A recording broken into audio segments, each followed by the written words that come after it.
Welcome to Srivastava classes. तो भाई आज मैं आप लोगों को पढ़ाने वाला हूँ 6 सेमेस्टर की बीए प्रोग्राम की हिस्ट्री। आप लोगों की बुक का नाम है भाई issues in 20th century world history second. Hindi में बोले तो भाई 20वीं शताब्दी विश्व इतिहास के मुद्दे द्वितीय।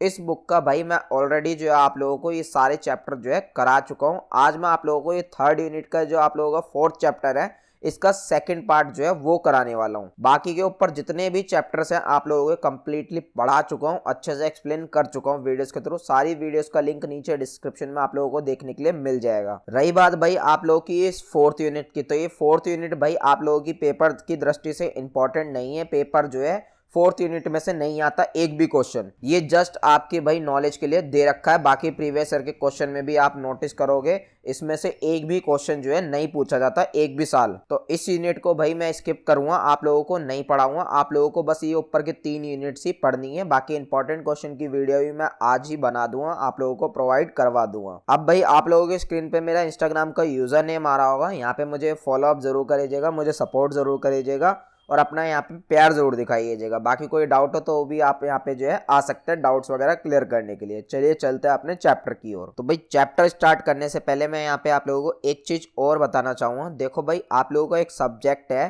पॉलिटिकल साइंस का अंडरस्टैंडिंग ग्लोबलाइजेशन, उसकी कंप्लीट वीडियोस जो है मैंने बना रखी है, लिंक नीचे डिस्क्रिप्शन में मिल जाएगा। साथ ही साथ उसके नोट्स भी रेडी है, लिंक नीचे उसका भी मिल जाएगा। और इस सब्जेक्ट के भी कंप्लीट नोट्स रेडी हैं, यही नोट्स जो है आप लोगों को मिलने वाले हैं, लिंक नीचे डिस्क्रिप्शन में मिल जाएगा। और मैं लिख के दे सकता हूँ भाई आप लोगों को इन नोट्स और इन वीडियो के अलावा कुछ और पढ़ने की जरूरत नहीं है। आप 100% जो है कंप्लीट पेपर करके आ जाओगे इन नोट्स से, इन वीडियोस के थ्रू। चलिए अब स्टार्ट करते हैं भाई अपना चैप्टर। तो ये यूनिट 3 का फोर्थ चैप्टर का सेकेंड पार्ट है भाई, और इसका नाम है भाई महिलाओं के आंदोलन, मुद्दे और बहस। इस चैप्टर में भाई बेसिकली हम क्या पढ़ने वाले हैं, हम नारीवाद के जो प्रकार होते हैं, अलग अलग टाइप के आयाम बोल सकते हो आप, प्रकार बोल सकते हो, वो पढ़ेंगे। साथ ही साथ उनसे रिलेटेड जो आंदोलन हुए हैं, नारीवादी आंदोलन या महिला आंदोलन अब आप बोल सकते हो, बात एक ही है, तो वो सब पढ़ेंगे। बाकी भाई नारीवाद क्या होता है ये चीज मैं आप लोगों को इससे पिछले वाले चैप्टर में बहुत अच्छे से पढ़ा चुका हूँ। अभी तक आपने नहीं देखा तो प्लीज उस चैप्टर को जरूर देख लीजिएगा, अगर अदरवाइज आप लोगों को जो है इस चैप्टर में बड़ी दिक्कत आएगी। मैं मोटे मोटे तौर पे भाई बता देता हूँ नारीवाद होता क्या है। देखो भाई जो भी लोग नारियों के लिए, महिलाओं के लिए भले की बात करते हैं या भले के बारे में सोचते हैं, तो इसी चीज को बोला जाता है भाई नारीवादी। इसी सोच को हम बोलते हैं नारीवाद, इसी विचारधारा को या इसी सिद्धांत को नारीवादी विचारधारा या नारीवाद सिद्धांत आप बोल सकते हो। बेसिकली इस सोच में, इस सिद्धांत में किस पर फोकस किया जाता है, नारी पे ही फोकस किया जाता है, नारी के ही हित में बात की जाती है। अब इसके भाई अलग अलग टाइप्स हैं या अलग अलग आयाम आप बोल सकते हो, वो पढ़ेंगे। मेन जो है वो 4 आयाम है और 4 आयाम ही आप लोगों को पढ़ाऊंगा, उन्हीं से ही क्वेश्चन बनता है। बाकी छोटे मोटे और भी हैं, वो चीज मैं आप लोगों को नहीं पढ़ाऊंगा, वहां से कोई आप लोगों के लिए क्वेश्चन नहीं बनेगा पेपर में। तो उन 4 आयाम में या 4 प्रकार में पहला जो प्रकार है भाई वो है आप लोगों का उदारवादी नारीवाद। तो भाई आपने उदारवादी विचारधारा तो पढ़ी होगी बहुत अच्छे से प्रीवियस क्लासेस में, अगर नहीं पढ़ी है तो आप लोगों को मोटे मोटे तौर पे मैं समझा देता हूँ। देखो भाई उदारवादी नाम से समझ में आ रहा है किसी के साथ उदार व्यवहार करना या अच्छा व्यवहार करना। तो इस विचारधारा के जो लोग हैं जो उदारवादी विचारधारा को मानते हैं, ये भाई लड़ाई झगड़े वगैरह पे फोकस नहीं करते, क्रांति वगैरह पे फोकस नहीं करते। ये कहते हैं अगर तुम्हें बदलाव करना है ना तो आराम से करो, बदलाव स्टेप बाय स्टेप करो, धीरे धीरे सब जो है बदलाव हो जाएंगे, क्रांति वगैरह करने से कुछ भी नहीं होगा। ये कहते हैं समाज में भाई धीरे धीरे करके बदलाव लाओ नियम कायदे कानून में, फिर जाके जो है धीरे धीरे जो है पूरा समाज जो है बदल जाएगा। तो ये तो थी भाई उदारवादी विचारधारा। अगर हम पूरे की बात करें उदारवादी नारीवाद की विचारधारा, तो ये लोग भाई क्या सोचते हैं, जो उदारवादी नारीवादी विचारधारा से ताल्लुकात रखते हैं वो लोग भाई ऐसा मानते हैं कि जो समाज में महिलाओं की जो स्थिति बेकार हो रखी है ना, कि महिलाओं को भाई कम अवसर दिए जाते हैं, उनको अधिकार नहीं दिए जाते हैं, उनको कम समझा जाता है, बोलते हैं कि भाई उनकी क्षमता में भी कमी है, और उनके साथ जो काम धंधे वगैरह पे भी जो भेदभाव वगैरह किया जाता है, जॉब्स वगैरह में भी आप देखोगे पुरुषों के कंपैरिजन में उन्हें कम ही वेतन मिलता है, कम ही सैलरी वगैरह दी जाती है। और ये तर्क दिया जाता है कि भाई महिलाओं की जो क्षमता होती है, जो काम करने की शक्ति होती है वो ही कम होती है, ऐसा बोला जाता है। और साथ ही साथ भाई महिलाओं को मौके भी कम दिए जाते हैं काम धंधे वगैरह में भी। आप लोगों ने ये सब चीजें नोटिस करी होंगी अपने आसपास के एनवायरनमेंट में।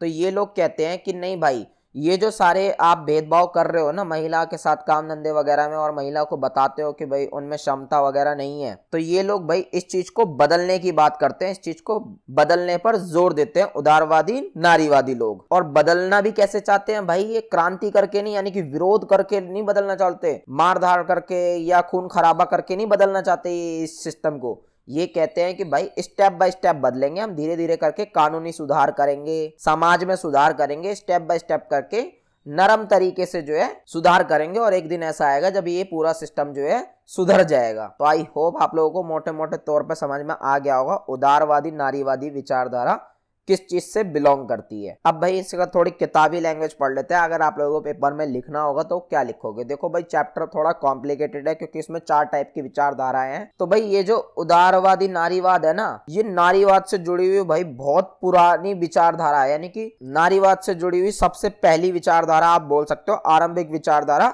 बोल सकते हो उदारवादी नारीवाद को। और ये उदारवादी नारीवादी विचारधारा भाई क्या करती है, ये उदारवाद के आधार पे, उदारवाद का आधार का मतलब यानी कि नरम तरीके से और काम धंधे वगैरह में जो भाई महिलाओं के साथ भेदभाव वगैरह किया जाता है, इन सबको आधार मान के जो है महिलाओं के अधिकारों की वकालत करते हैं, यानी कि महिलाओं के अधिकार की डिमांड करते हैं कि महिलाओं को भी भाई अधिकार होना चाहिए। और इनका मुद्दा क्या होता है भाई कि जो काम धंधे वगैरह में महिलाओं को कम समझा जाता है, कम आंका जाता है, उनको भाई समान अवसर नहीं दिए जाते, समान मौके वगैरह नहीं दिए जाते, इन सबको बदलना इनका मुद्दा होता है। ठीक है, और ये नरम तरीके से बदलने की बात करते हैं, यानी कि क्रांति वगैरह करने की बात नहीं करते। साथ ही साथ भाई ये कहते हैं ये जो भेदभाव वगैरह किए जाते हैं ना महिलाओं के साथ, इसे भाई क्रांति करके बदला नहीं जा सकता, बल्कि क्रमिक तरीके से बदला जाता है। क्रमिक तरीका मतलब कि स्टेप बाय स्टेप बदलोगे धीरे धीरे तो सब जो है बदल दिया जाएगा, लेकिन अगर तुम क्रांति कर दोगे तो ये बदलाव जो है नहीं होगा। और ये कहते हैं कि भाई अगर धीरे धीरे करके कानूनी सुधार करेंगे तो ये इस चीज को और भी अच्छा मानते हैं, कहते हैं धीरे धीरे करके हमें कानूनी सुधार करना चाहिए, तब जाके जो है महिलाओं को समानता मिलेगी। आगे क्या कहते हैं भाई उदारवादी नारीवाद को मानने वाले लोग, ये कहते हैं भाई इनका मुख्य विचार ये है, इनकी मुख्य सोच ही ये है कि जो मनुष्य है उसको भाई ईश्वर ने समान बनाया है, यानी कि सभी को, चाहे वो स्त्री हो या पुरुष हो, सबको ईश्वर ने समान बनाया है। इसलिए भाई ये लोग क्या क्या कहते हैं, महिला और पुरुष जो है इनकी हर एक चीज में समानता होनी चाहिए, इसलिए ये महिला पुरुष की समानता पर बहुत ज्यादा जोर देते हैं। आगे क्या बोलते हैं भाई ये उदारवादी नारीवादी लोग जो मतलब इस टाइप की सोच रखते हैं, ये लोग आगे बोलते हैं कि भाई जो महिलाओं का समाज में शोषण होता है ना, इसका मेन कारण पता है क्या है? इसका मेन कारण है भाई सामाजिक तौर तरीके, जो समाज में तौर तरीके बनाए हुए हैं ना, इसी वजह से जो है महिलाओं का शोषण हो रहा है, महिलाओं को दबाया जा रहा है। और ये जो सामाजिक तौर तरीके जितने भी बनाए गए हैं, या तो फिर ये पुरुषों ने बनाए हैं, या ये सारे जो सामाजिक तौर तरीके हैं ये सब पुरुष के फायदे के लिए बनाए गए हैं, और इन्हीं तौर तरीकों की वजह से ही जो है महिलाओं का शोषण हो रहा है। लेकिन भाई ये आगे कहते हैं कि ऐसा बिल्कुल भी नहीं है कि भाई महिलाएं जो हैं वो पुरुष से कम है, या उनकी क्षमता जो है कम होती है, उनकी एबिलिटी जो है कम होती है, ऐसा बिल्कुल भी नहीं है। महिलाओं में भी जो है काम करने की क्षमता समान होती है, उल्टा ज्यादा ही आप लोगों को देखने की मिलेगी भाई महिलाओं में काम करने की क्षमता। तो ये ऐसा बोलते हैं, और इसी बेस पर ये कहते हैं कि भाई महिलाओं को जो है सामाजिक, राजनीतिक और आर्थिक क्षेत्र में समान अवसर दिए जाने चाहिए, यानी कि समान मौके मिले भाई महिलाओं को। ऐसा क्यों होता है कि भाई महिलाओं को मौके तक नहीं दिए जाते, महिलाओं को पूछा तक नहीं जाता, हर जगह पुरुष ही पुरुष, पुरुष ही पुरुष जो है चलता रहता है। और फिर चाहे आप समाज में देख लो या राजनीति में देख लो या आर्थिक क्षेत्र, आर्थिक क्षेत्र मतलब कि काम वगैरह पे, जॉब वगैरह पे जो है हर जगह पुरुषों को ही ज्यादा प्रायोरिटी दी जाती है, ऐसा नहीं होना चाहिए। ये लोग बोलते हैं कि महिला और पुरुष जो है उनकी क्षमता जब समान है तो उन्हें भाई समाज में, राजनीति में और आर्थिक क्षेत्र में यानी कि जॉब वगैरह पर भी समान अवसर मिलने चाहिए। आगे बोलते हैं भाई ये लोग कि समाज ने भाई हमेशा क्या किया है, महिलाओं के ऊपर बोझ डालकर उनकी क्षमता को कम किया है, और साथ ही साथ महिलाओं को भाई उनके निर्णय लेने के कभी भी इजाजत नहीं दी है, और महिला हमेशा से भाई दूसरों के निर्देशों पे यानी कि दूसरों के बातों को मानती आई है। और ये सब किसकी वजह से? ये सब भाई समाज में जितने भी प्रथाएं वगैरह चलती है, समाज के जो तौर तरीके हैं, इसी वजह से है। समाज ने ही क्या करा है, महिलाओं के ऊपर बोझ डाला है सारा, और उनकी क्षमता जो है वो कम कर दिए बोझ डाल के। साथ ही साथ समाज ने भाई ऐसे तौर तरीके बना रखे हैं समाज में, जिसमें क्या है भाई महिलाओं को दूसरों की सुननी पड़ती है, अपने निर्णय वो खुद नहीं ले पाती हैं, जो एक्चुअल में हम देखते हैं भाई ऐसा होता भी है हमारे आसपास के एनवायरनमेंट में भी। आगे भाई ये इन्हीं सब चीजों को तर्क देकर यानी कि इन सब चीजों का लॉजिक देकर ये कहते हैं कि भाई महिलाओं को भी समान अधिकार जो है मिलने चाहिए, उसकी डिमांड जो है ये लोग करते हैं। और इन्हीं लोगों की वजह से जो है महिलाओं को वोट देने का जो है अधिकार मिला है। अब ये वोट देने का अधिकार भाई कैसे मिला है महिलाओं को, ये सब चीजें हम आगे पढ़ेंगे जब आंदोलन पढ़ेंगे, उदारवादी नारीवादी आंदोलन पढ़ेंगे तो तब वहां पे आप लोगों को समझाऊंगा स्टेप बाय स्टेप कैसे जो है इन लोगों को भाई मताधिकार मिला, महिलाओं को जो है वोट देने का अधिकार जो आज है ना समाज में या राजनीति में, ये सब भाई कैसे हुआ स्टेप बाय स्टेप आगे आप लोगों को पढ़ने के लिए मिलेगा। अब इस विचारधारा को जो मानने वाले लोग हैं उनमें भाई जो मेन लोग हैं वो तो है भाई आप लोगों का पहला है मैरी वॉलस्टनक्राफ्ट, फिर है भाई जे.एस. मिल, बेटी फ्रीडन, कैरोल पैटमैन। तो ये जो चार बंदे हैं ये बहुत ज्यादा मानते हैं उदारवादी नारीवादी विचारधारा को, यानी कि इन लोगों की सोच ही ऐसी है उदारवादी नारीवादी सोच। और ये लोग भाई सारे इस बात का सपोर्ट करते हैं जितनी भी मैंने आप लोगों को पढ़ाई है।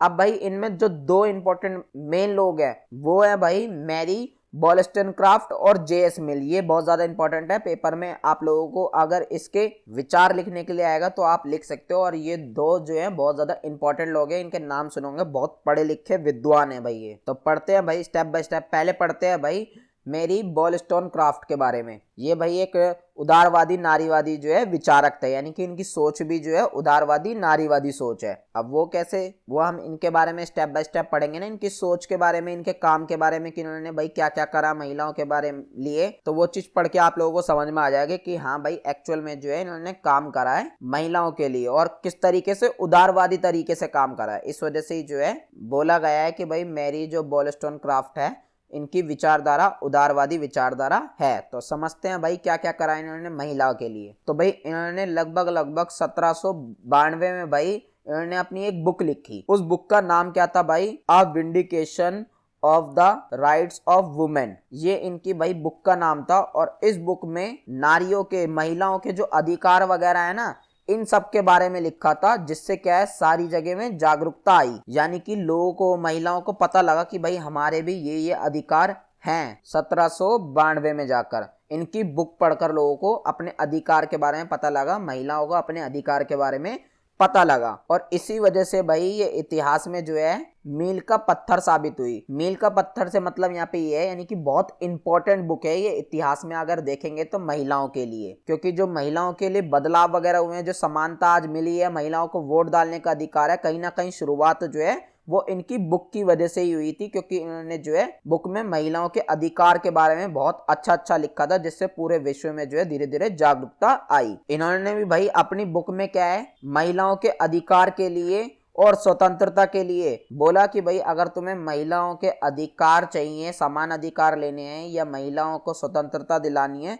तो स्टेप बाय स्टेप काम करो, शांतिपूर्वक काम करो, फिर धीरे धीरे करके जो है समाज में ये बदलाव आने लग जाएंगे। और ये चीज मैं आप लोगों को ऊपर ही पढ़ा चुका हूँ कि भाई उदारवादी नारीवादी विचारधारा क्या करती है, स्टेप बाय स्टेप काम करने पे ज्यादा फोकस करती है। कहते हैं क्रांति वगैरह करने से कुछ भी नहीं होगा। उनके नाम में ही आ रहा है भाई उदार। उदार वर्ड का मतलब होता है नरम, अच्छा व्यवहार करना, किसी से शांतिपूर्वक रहना। तो इस वजह से भाई ये क्रमबद्ध यानी कि स्टेप बाय स्टेप तौर तरीके पे जो है ध्यान देते हैं। ये कहते हैं स्टेप बाय स्टेप चीजें करेंगे, धीरे धीरे करके सुधार करेंगे, फिर एक दिन ऐसा आएगा जब पूरा समाज जो है बदल जाएगा, महिलाओं को अधिकार जो है मिल जाएंगे। और क्या करा भाई मैरी वॉलस्टनक्राफ्ट ने, इन्होंने भाई जो महिलाओं को पहले क्या होता था नागरिकता से जो है बाहर रखा गया था, यानी कि महिलाओं को नागरिकता वगैरह में जो है नहीं जोड़ा जाता था, नागरिकता नहीं दी जाती थी महिलाओं को। तो इन्होंने भाई इस चीज पे सवाल उठाया कि ऐसे कैसे नहीं, भाई महिला भी तो उसी देश की है, जैसे पुरुष उस देश के नागरिक है इसी टाइप से महिला भी है, तो भाई महिलाओं को जो है क्यों नागरिकता वगैरह नहीं दी जा रही। इस चीज पे सवाल उठाए इन्होंने। और साथ ही साथ भाई सवाल उठाते हुए इन्होंने पुरुष और महिलाओं के समान अधिकारों की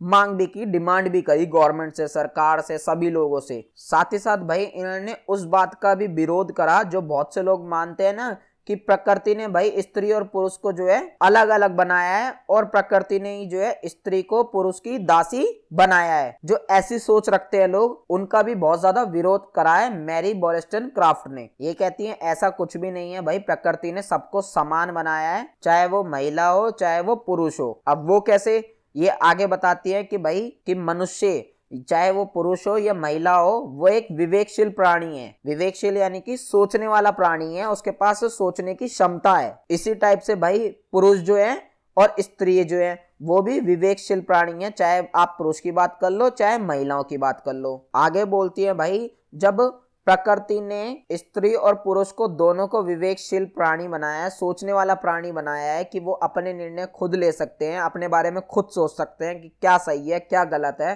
तो भाई इसी टाइप से महिलाओं को भी पुरुष के समान जो है वो स्वतंत्रता के अधिकार मिलने चाहिए। साथ ही साथ उन्हें अपने खुद के निर्णय लेने का अधिकार होना चाहिए, क्योंकि भाई महिलाओं के पास भी बुद्धि होती है, उन्हें सोचने समझने की क्षमता होती है। ऐसा बोला है वॉलस्टनक्राफ्ट ने। और उन्होंने इस चीज का बहुत ज्यादा विरोध करा है कि भाई जो लोग ये बोलते हैं कि भाई प्रकृति ने क्या करा है, स्त्री को इस टाइप से बनाया है कि वो पुरुष की दासी ही रहेगी, तो ये इस चीज का बहुत ज्यादा विरोध करते हैं। आगे भाई इन्होंने और लॉजिक दिया है, मेरी वॉलस्टनक्राफ्ट ने इन्होंने और तर्क बताया, लॉजिक दिया है और बातें बताई हैं स्त्रियों के बारे में। ये बोलती हैं कि भाई अगर महिलाओं को या स्त्रियों को समाज में भाई हम खुला छोड़ दें, यानी कि उनको ये स्वतंत्रता दे दे कि भाई वो अपनी शक्ति, अपनी पावर, अपनी योग्यता के अनुसार जो वो कर सकती हैं वो चीज करें, तो भाई एक बहुत अच्छी नागरिक जो है बन जाएंगी, बहुत अच्छे सदस्य जो है बन जाएंगी समाज में। साथ ही साथ पुरुष के लिए भी जो है ये चीज बहुत ज्यादा हेल्पफुल होगी, क्योंकि वो फिर पुरुष की भी जो है बहुत ज्यादा हेल्प कर पाएंगी। तो इस वजह से भाई मेरी वॉलस्टनक्राफ्ट कहते हैं कि भाई महिलाओं के जो है उन्हें स्वतंत्रता पुरुषों के समान देनी चाहिए, क्योंकि महिलाओं में भी जो है बहुत ज्यादा योग्यता होती है कुछ कर दिखाने की, कुछ बनने की, और ये चीज समाज के लिए और पुरुष दोनों के लिए जो है फायदेमंद होगी। आगे भाई एक और बात बोलती है मेरी वॉलस्टनक्राफ्ट, ये कहती है कि भाई जब तक समाज में स्त्री पुरुष में विषमता रहेगी, यानी कि समाज में स्त्री और पुरुष को इक्वल नहीं माना जाएगा, समान नहीं माना जाएगा, तब तक भाई सामाजिक न्याय जो है ये नहीं हो सकता। तो आई होप आप लोगों को समझ में आ गया होगा मेरी वॉलस्टनक्राफ्ट की विचारधारा, यानी कि इनके विचार, इन्होंने क्या क्या बातें कही हैं, इन्होंने क्या क्या बातें बताई हैं, ये सब चीजें याद रखना। अगर आप लोगों से पूछ ले पेपर में कि भाई उदारवादी नारीवादी विचारधारा के बारे में लिखो, तो भाई आपको अगर ये सब चीजें पता है स्टेप बाय स्टेप तो ये लिख देना, और फिर भाई आप लोग जो है मेरी वॉलस्टनक्राफ्ट के बारे में जरूर लिखना, इनके विचारों के बारे में जरूर लिखना। आप लोगों को नंबर जो है बहुत अच्छे मिलने वाले हैं अगर आप इनके विचार जो है लिखते। तो आगे इसी टाइप से भाई जॉन स्टुअर्ट मिल है, ये भी भाई एक उदारवादी नारीवादी विचारक है, यानी कि इनकी सोच भी जो कैसी है उदारवादी नारीवादी सोच है। अब वो कैसे, जैसे भाई मेरी वॉलस्टनक्राफ्ट थी ऊपर, इन्होंने भाई क्या करा, महिलाओं के क्रमबद्ध तरीके का बदलाव करने की बोली। इन्होंने कहा समाज में अगर ये बदलाव लाना है, जो महिलाओं के साथ भेदभाव हो रहा, तो ये स्टेप बाय स्टेप चीजें करेंगे। और इन्होंने साथ साथ सारी कमियां भी गिनवाई, सारी बातें भी गिनवाई, कैसे कैसे भाई महिलाओं की क्षमता को कम समझा जाता है, महिलाओं को समान अवसर नहीं दिया जाता, तो ये सब चीजें इसी टाइप से जॉन स्टुअर्ट मिल ने भी बताई हैं भाई। तो पढ़ते हैं इनके विचार के बारे में भी भाई। अब भाई ये जॉन स्टुअर्ट मिल, इनका नाम आपको पॉलिटिकल में बहुत ज्यादा सुनने के लिए मिलेगा, हिस्ट्री वगैरह में भी बहुत ज्यादा सुनने को मिलेगा, क्योंकि एक बहुत बड़े विद्वान है, ठीक है भाई। तो इन्होंने भी क्या करा भाई, स्त्री और पुरुष के जो है समान राजनीतिक और सामाजिक अधिकारों की मांग की है, पेशकश की है, डिमांड उठाई है। जैसे मेरी वॉलस्टनक्राफ्ट ने भाई अपनी एक बुक लिखी थी, इसी टाइप से इन्होंने भी भाई 1861 में आके अपनी एक बुक लिखी, और इनकी बुक का नाम था दी सब्जेक्शन ऑफ वुमेन। अब ये जो बुकें थी भाई, इस बुक में भाई कुछ ऐसी बातें लिखी थी नारियों के लिए, नारियों के पक्ष में, महिलाओं के पक्ष में, जिस वजह से भाई इस बुक को जो है स्वर्गीय पत्नी के प्रति श्रद्धांजलि समझी गई। कहने का मतलब है जो भाई पत्नियां स्वर्ग सिधार गई हैं, यानी कि उनकी डेथ हो गई है, तो कहा जाता है कि भाई जॉन स्टुअर्ट मिल ने ये बुक उनको श्रद्धांजलि देने के लिए जो है लिखी है, क्योंकि इसमें बातें ही कुछ ऐसी ऐसी लिखी गई थी, और जितनी भी बातें लिखी थी वो सारी भाई महिलाओं के सपोर्ट में लिखी थी जॉन स्टुअर्ट मिल ने भी। आगे पढ़ते हैं भाई क्या क्या बातें लिखी थी इन्होंने अपनी बुक में, या इनके विचार क्या क्या थे। इस बुक में भाई इन्होंने स्त्रियों के कार्य, स्त्रियों की फीलिंग्स, भाव मतलब फीलिंग, और स्त्रियों की क्षमता या एबिलिटी आप बोल सकते हो,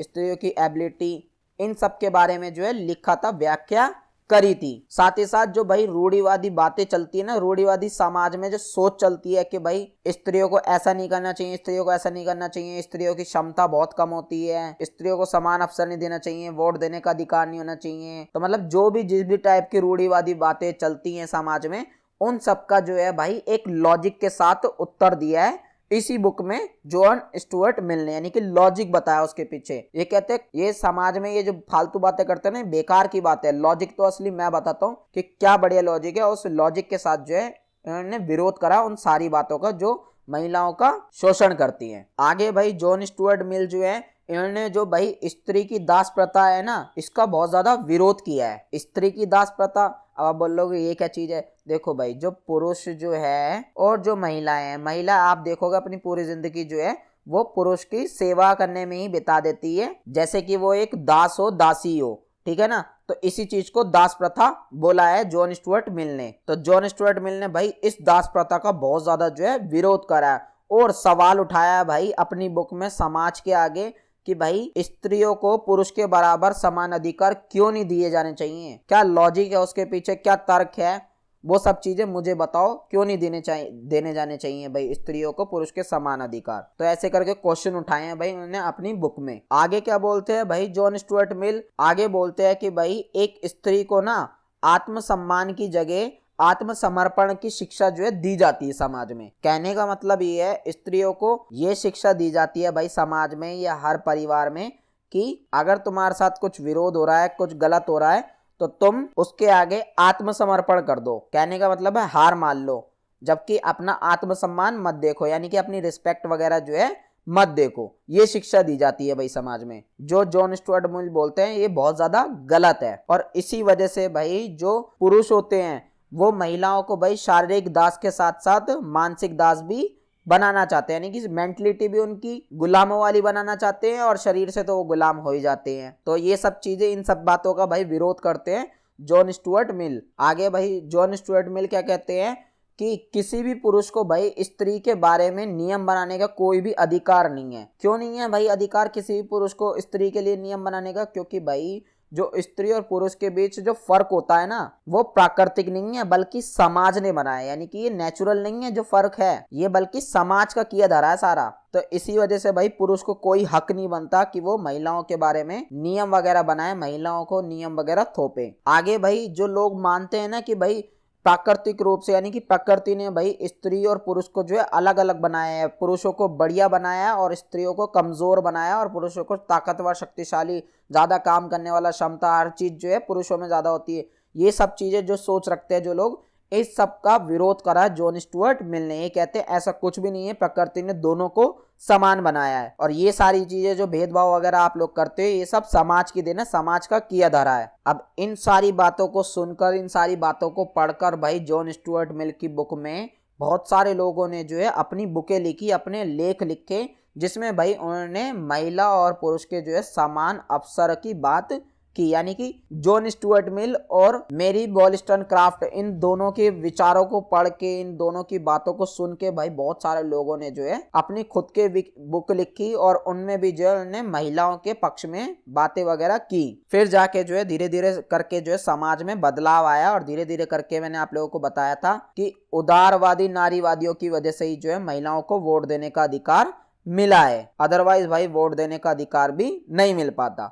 अब वो कैसे, वोट देने का अधिकार कैसे मिला है, ये सब चीजें हम पढ़ेंगे उदारवादी नारीवाद पर आधारित आंदोलन में। ठीक है भाई, अब समझते हैं। यहां से भी एक इंपॉर्टेंट क्वेश्चन आता है। देखो भाई पेपर में आप लोगों से सिंपल सा ये पूछा जाएगा कि भाई उदारवादी नारीवाद क्या है, या इससे रिलेटेड कुछ भी पूछे आप लोगों से, उदारवादी नारीवाद से रिलेटेड कुछ भी पूछे, आप लोगों को बेशक क्वेश्चन समझ भी ना आए, अगर पेपर में ये लिखा हुआ देख ले उदारवादी नारीवादी, तो साफ सिंपल सा शब्दों में ये समझ जाओ कि आप लोगों को ये सब चीजें जो मैंने आप लोगों को पढ़ाई हैं, विचार, ये सब लिखना है।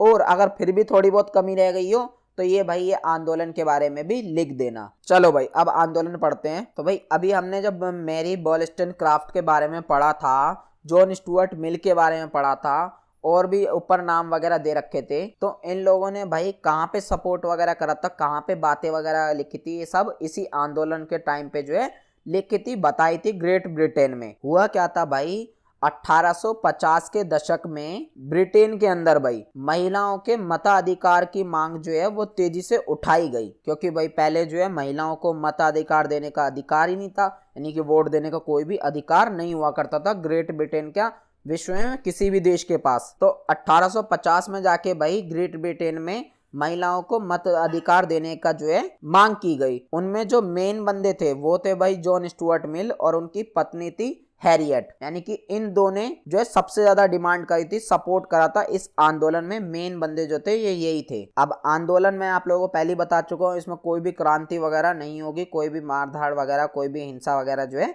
नहीं होगी, सब चीजें जो है शांतिपूर्वक स्टेप बाय स्टेप होगा। तो अगला स्टेप क्या हुआ भाई, पहले इन्होंने डिमांड उठाई 1850 के दशक में, फिर 1865 यानी कि 15 साल बाद जाकर भाई इन्होंने क्या करा, मैनचेस्टर ब्रिटेन, ग्रेट ब्रिटेन में ही एक जगह है, वहां पे भाई इन्होंने पहली महिला मताधिकार समिति का गठन किया। समिति मतलब कि एक कह सकते हो आप संगठन बनाया इन्होंने पहला, या पार्टी बनाई पहली, या बैठक वगैरह करी, आप ये कह सकते हो पहली बार महिलाओं के मताधिकार के मुद्दे पर। कहां पे भाई, मैनचेस्टर में, और 1865 में। फिर 1867 में जाके जॉन स्टुअर्ट मिल ने, क्योंकि भाई यही मेन बंदे थे, जॉन स्टुअर्ट मिल और उनकी पत्नी थी मेन भाई, तो इन्होंने भाई क्या करा, जो इस समिति में, इस बैठक में जो डिमांड की गई थी, जो बातें रखी गई थी, वो सारी भाई संसद के आगे प्रस्तुत कर दी, जो ब्रिटेन की सरकार थी उसके आगे प्रस्तुत कर दी। अब ये जो भाई डिमांड की थी इन्होंने, इस डिमांड में भाई क्या था कि महिलाओं को वोट देने का अधिकार जो है मिलना चाहिए ग्रेट ब्रिटेन के अंदर। और ये जो डिमांड पत्र ये लेके गए थे भाई संसद के अंदर, जिसे आप याचिका बोल सकते हो, तो इस पे भाई लगभग 1550 लोगों ने जो है हस्ताक्षर करे थे। फिर 1967 में ही क्या हुआ, ये जो विधेयक था ये पास किया गया, यानी कि एक कानून लाया गया, एक विधेयक लाया गया। लेकिन कानून के तहत भाई महिलाओं को वोट देने का कोई भी प्रावधान नहीं किया गया। इसीलिए भाई धीरे धीरे जो क्या है, ग्रेट ब्रिटेन के जो शहर थे, जैसे मैनचेस्टर हो गया और भी बहुत सारे हो गए, इन शहरों में जो है धीरे धीरे महिलाओं के मताधिकार यानी कि वोट डालने के अधिकार के लिए भाई संगठन जो है धीरे धीरे बनने लगे, यानी कि सभी लोगों ने जो है धीरे धीरे करके संगठन बनाने लग गए, इसी बात के लिए अपनी अपनी पार्टी बनाने लग गए, अपने अपने समूह संगठन वगैरह जो है बनाने लग गए। फिर इन सारे संगठनों ने भाई मिलकर क्या करा, 1970 के दशक में महिलाओं के वोट देने के अधिकार के लिए भाई इन्होंने याचिका प्रस्तुत की संसद के आगे, यानी कि फिर से जो है एक पत्र भेजा भाई संसद के आगे, जिसमें भाई डिमांड की गई थी कि महिलाओं को वोट देने का अधिकार मिलना चाहिए ग्रेट ब्रिटेन के अंदर। और इस पत्र पर भाई, इस याचिका पर लगभग 3 लाख लोगों ने जो है हस्ताक्षर किए थे। कहाँ पहले भाई सिर्फ 1500 लोग थे, और अब देख रहे हो आप कि एकदम से 3 लाख लोग हो गए। इसी तरीके से धीरे धीरे करके जो है और लोग इसमें जुड़ते चले गए। अब जब भाई 3 लाख लोगों ने हस्ताक्षर करे हैं, और खुद सोचो जब इतने सारे लोग डिमांड करेंगे तो सरकार को कुछ ना कुछ तो करना पड़ेगा, ऐसा तो है नहीं इस चीज को नकार सकते है बिल्कुल भी। तो भाई सरकार ने 1869 में जाके भाई क्या किया, महिलाओं को नगर पालिका चुनाव में वोट देने का अधिकार दे दिया। होता है ना भाई नगर पालिका के चुनाव, जैसे आप भारत में भी देखोगे, भारत में क्या होता है, एक तो होता है पूरे देश की सरकार बनाने के लिए चुनाव होता है, और एक होता है भाई राज्य के सरकार बनाने के लिए चुनाव होता है। और राज्य के अंदर जो छोटे छोटे इलाके होते हैं, यहाँ की भी सरकार बनाने के जो चुनाव होते हैं उसे हम कहते हैं नगर पालिका चुनाव, या आम चुनाव भी आप उसे बोल सकते हो। ठीक है भाई, तो नगर पालिका चुनाव में भाई वोट देने का अधिकार दे दिया ब्रिटेन की सरकार ने, ब्रिटेन की संसद ने 1859 में महिलाओं को। और फिर धीरे धीरे भाई आने वाले जो कुछ दशक थे, आने वाला जो टाइम था, उनमें महिला जो है नगर परिषदों में बैठने लगी। लेकिन भाई जो मेन चुनाव होते थे देश में, जिसे आप संसदीय चुनाव भी बोल सकते हो, उनमें भाई कोई भी अधिकार जो है नहीं दिया गया महिलाओं को अभी भी। इसलिए भाई 1897 में जाकर जो अलग अलग भाई संगठन बने हुए थे ना, मैंने बताया था भाई ब्रिटेन में अलग अलग शहरों में अलग अलग संगठन बन गए थे। तो समाज कह लो, संगठन कह लो, बात एक ही है। ठीक है, जो अलग अलग संगठन बने थे उन सब ने भाई एकजुट होकर, एक साथ होकर राष्ट्रीय महिला मताधिकार संघ बना लिया, यानी कि एक पार्टी बना ली उन सारे संगठनों ने मिलकर। कहाँ पहले बहुत सारे थे, अब वो सारे एक साथ होकर एक पार्टी उन्होंने बना ली, जिसे बोला गया भाई राष्ट्रीय महिला मताधिकार संघ। अब इससे क्या हुआ भाई, आंदोलन में एकता आ गई। कहाँ पहले भाई अलग अलग लोग डिमांड कर रहे थे, लेकिन अब ये सारे लोग एक साथ होके जो है इस चीज के लिए डिमांड करने लगे। अब भाई सारे लोग जब एक साथ आ गए तो इस आंदोलन में नेतृत्व जो था, यानी कि इस आंदोलन को अब कौन संभाला था, मेन मुख्य लीडर कौन था भाई, उनका था भाई एमिलीन पंकहर्स्ट, और साथ ही साथ उनकी बेटी क्रिस्टाबेल, यानी कि ये दोनों महिलाएं थी मेन लीडर अब इस आंदोलन की। और इनके दौरान भाई, इनके लीडरशिप के दौरान क्या हुआ, ये जो आंदोलन था ये उग्रवादी हो गया। उग्रवादी यानी कि भाई अब इन्होंने हिंसा वगैरह करनी जो है शुरू कर दी, लड़ाई वड़ाई जो है करनी शुरू कर दी। तो इसी वजह से भाई इन महिलाओं को क्या हुआ, इन उग्रवादी जो भी ये हिंसा वगैरह कर रही थी देश में, इन सबको जेल भेज दिया गया। फिर जेल में भाई इन्होंने क्या करा, भूख हड़ताल करके अपना विरोध जो है जारी रखा, क्योंकि जेल में तो भाई ये लड़ाई झगड़ा कर नहीं सकते, हिंसा वगैरह कर नहीं सकते, तो वहां पे इन्होंने भूख हड़ताल करनी जो है शुरू कर दी। अब ये सारी चीजें देखते हुए भाई आंदोलन में जो है और लोग बढ़ते चले गए, और लोग जो है इसका समर्थन करते चले गए। और फिर पूरे देश में जो है धीरे धीरे महिलाओं के मताधिकार के लिए भाई प्रदर्शन वगैरह होने लग गए, जुलूस वगैरह जो है वो होने लग गए। लेकिन हिंसा अब भी नहीं हुई। जुलूस का मतलब भाई हिंसा नहीं होती, मैं पहले बता रहा हूँ। जुलूस मतलब कि भाई नारेबाजी करके इधर उधर जाना, या जिसे आप मार्च वगैरह भी कह सकते हो। आपने देखा होगा आपके घर के पास से बतेरे निकलते होंगे। और साथ ही साथ भाई जो बहुत सारे महिलाओं के लिए संगठन बने हुए थे अलग अलग शहरों में, इन सारे शहरों ने क्या करा, जो प्रथम वर्ल्ड वॉर हुआ था यानी कि विश्व युद्ध हुआ था, पहला विश्व युद्ध, उसमें बहुत ज्यादा हेल्प करी थी इन सारे संगठनों ने मिलकर। जिस वजह से क्या हुआ,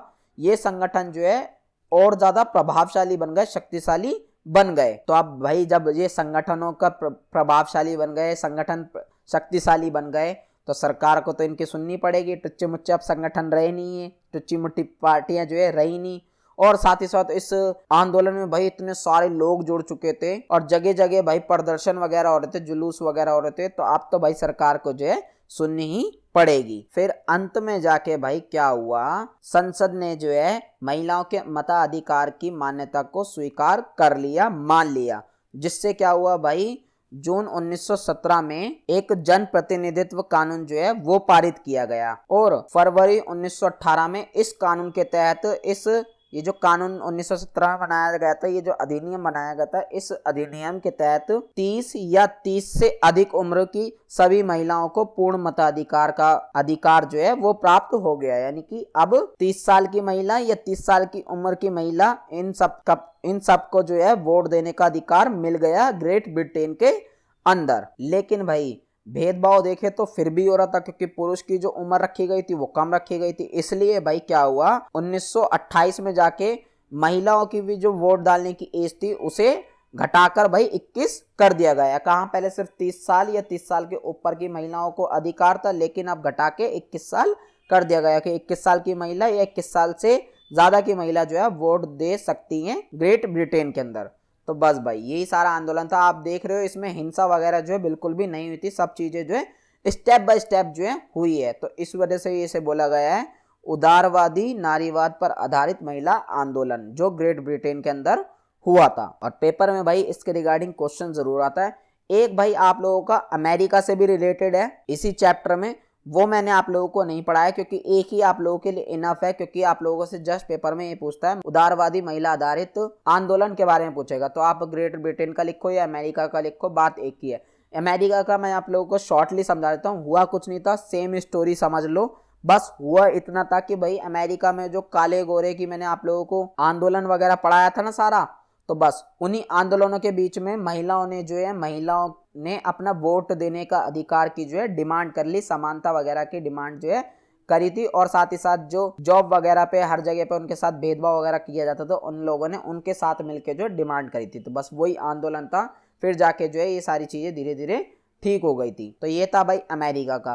तो आप लोग जो है मोटे मोटे तौर पे अमेरिका का भी मैंने आप लोगों को समझा दिया। बाकी काले गोरे का आंदोलन जो मैंने आप लोगों को बहुत अच्छे से पढ़ाया हुआ है भाई आप लोगों को प्रीवियस चैप्टर में। आपने नहीं पढ़ा होगा तो आप पढ़ लीजिएगा, उससे ही सेम टू सेम रिलेटेबल है। उसी आंदोलन के अंदर जो है महिलाओं ने अपने अधिकार की डिमांड की थी। आई होप आप लोगों को ये उदारवादी नारीवाद पर आधारित आंदोलन समझ में आ गया होगा। उदारवादी नारीवाद क्या होता है, ये सारी चीजें बहुत अच्छे से समझ में आ चुके हैं। बहुत इंपॉर्टेंट था, पेपर की दृष्टि से एक ना एक क्वेश्चन जरूर आएगा। अब पढ़ते हैं भाई हम अगला है भाई हमारा मार्क्सवादी नारीवाद। तो एक चीज मैं आप लोगों को पहले ही बता दो भाई, आप मार्क्सवादी नारीवाद मान लो और आगे अगला एक पढ़ोगे आप समाजवादी नारीवाद। इन दोनों में ज्यादा फर्क नहीं है, ऑलमोस्ट जो है सेम बताते हैं सभी लोग, बहुत माइनर सा जो है फर्क है इनमें। तो मैं आपको भाई मार्क्सवादी नारीवाद ज्यादा डीप में नहीं पढ़ाऊंगा, क्योंकि समाजवादी नारीवाद मैंने आप लोगों को अच्छे से पढ़ा रखा है आगे, उसमें डिटेल में आप लोगों को नॉलेज दे रखी है।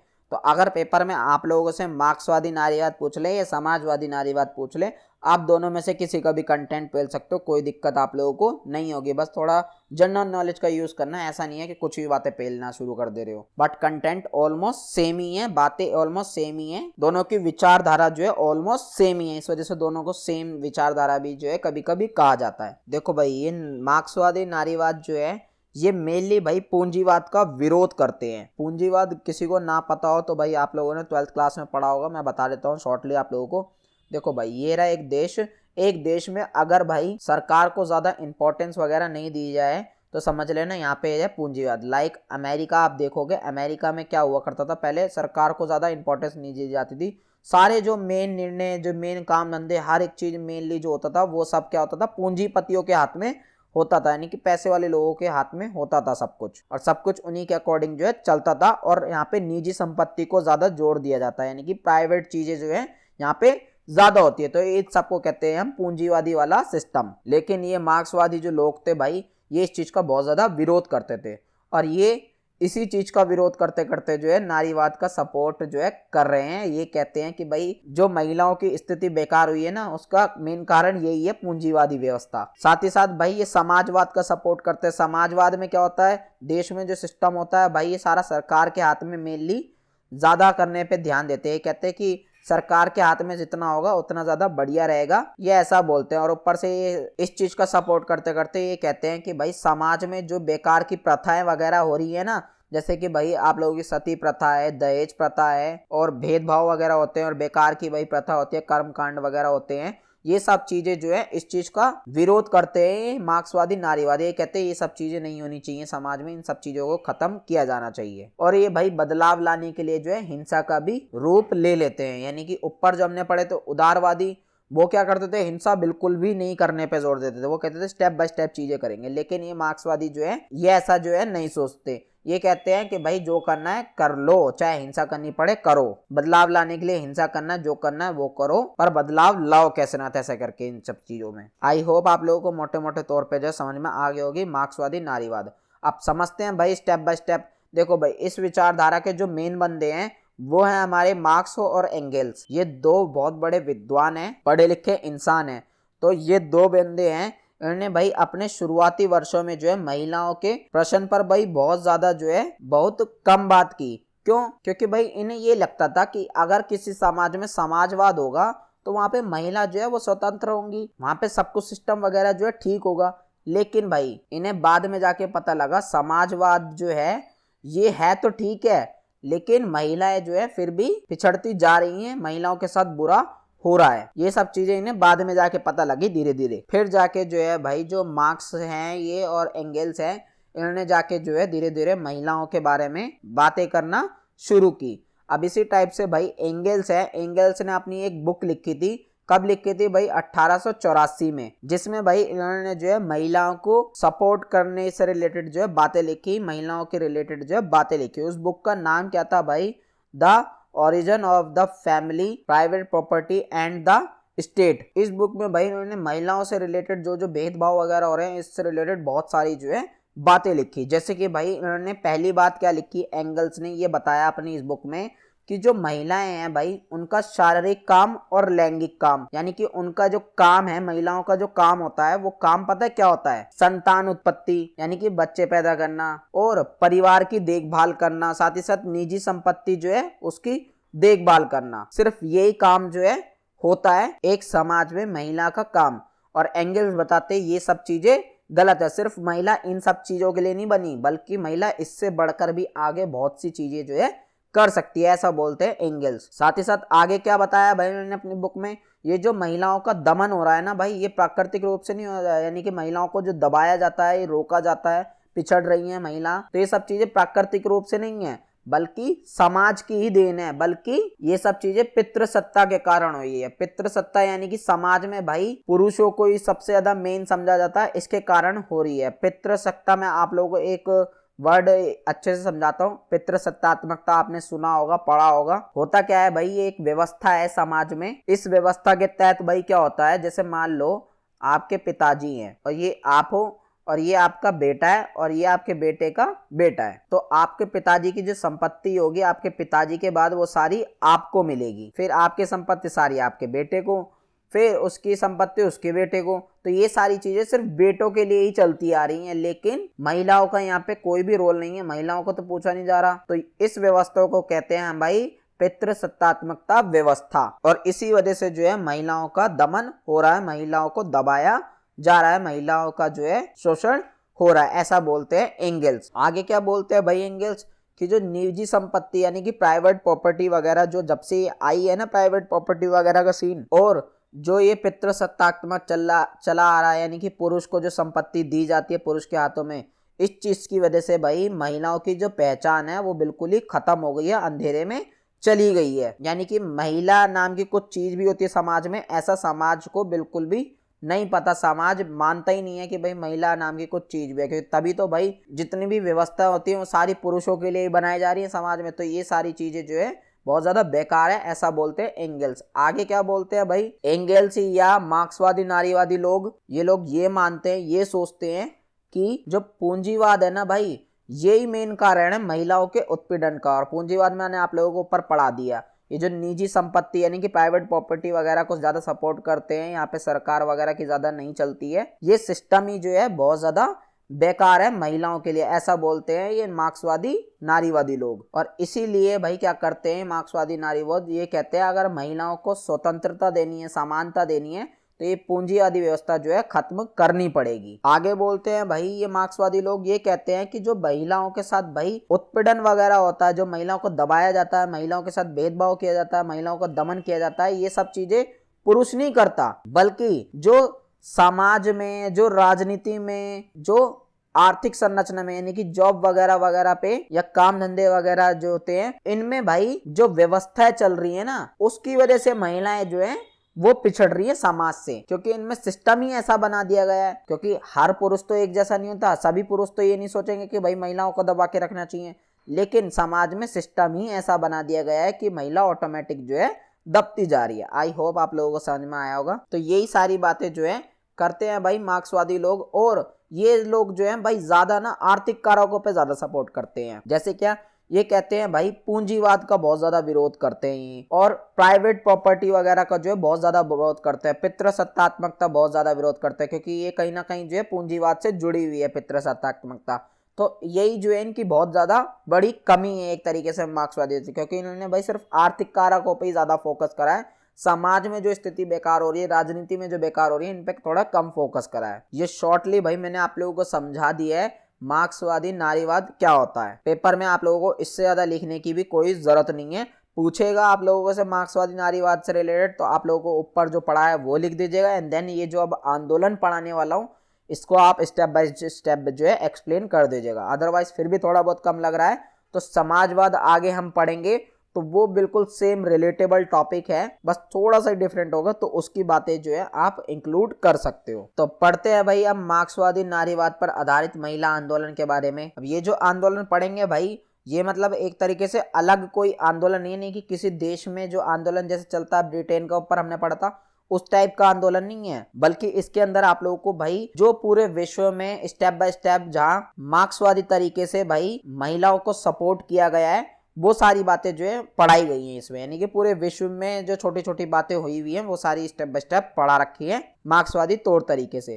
तो पढ़ते हैं भाई। पहला पॉइंट हमारा, जब 20वीं सदी आई हमारी भाई, उस टाइम पे महिलाओं के बहुत सारे जो है संगठन सामने आए, निकल कर आए बहुत सारे संगठन। पहले भाई संगठन वगैरह हुआ करते थे लेकिन बहुत कम थे, लेकिन 20वीं सदी के प्रारंभ में भाई बहुत सारे संगठन जो है निकल के आए। इन सारे संगठनों के भाई आप जो है नाम यहाँ पे देख सकते हैं, सारे संगठन दे रखे हैं, जिनमें भाई women's India association, all India women conference, national council for women in India, इसके जैसे और भी संगठन जो है शामिल है। ये 3 एग्जाम्पल मैंने दे दिए, 3 जो है संगठन बनाए गए, 3 पार्टी आप बोल सकते हो। और ये कब कब बनाए गए हैं ये भी डेट्स मैंने दे रखे हैं, 1917, 1926, 1925। अब शुरू में भाई इन संगठनों का जो काम था ना वो भाई सीमित था, लिमिटेड था, यानी कि किसी और काम के लिए जो है बने थे। ये संगठन बने तो महिलाओं के लिए थे, लेकिन महिलाओं के किसी और कामों के लिए बने थे, महिलाओं को किसी और बात को सपोर्ट करने के लिए बने थे। लेकिन बाद में जो है धीरे धीरे ये महिलाओं के साथ जो भेदभाव वगैरह होते हैं इन सब के ऊपर